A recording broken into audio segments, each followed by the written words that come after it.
Azarias Ruberwa, ministre ya décentralisation abengisa makilelo koyanola na motuna ya moko na bakelimi beko po etali botiami ya bourgmestre ya Minembwe.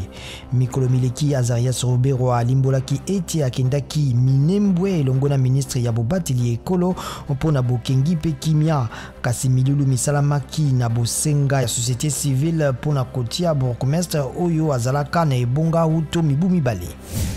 Minganga kama misato na tuku sambo na sambo bayokolaki na Cuba, Russie, Chine pe Ukraine balapindai pona kobanda misalam ya bango na Congo Brazzaville. Bazalaki na likindo etali bokonongono na mboka sima na bozungi na bango na boyekoli.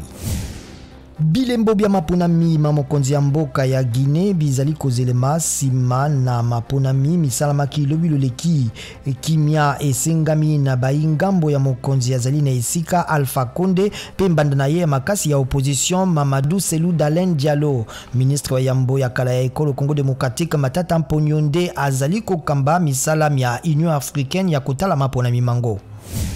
Ministre ya bokolongono ya Afrika ya Ngele Zweli Mikze azwami na COVID-19. Afrika ya Ngele eleki batonko tonkama sambo na bokono boye.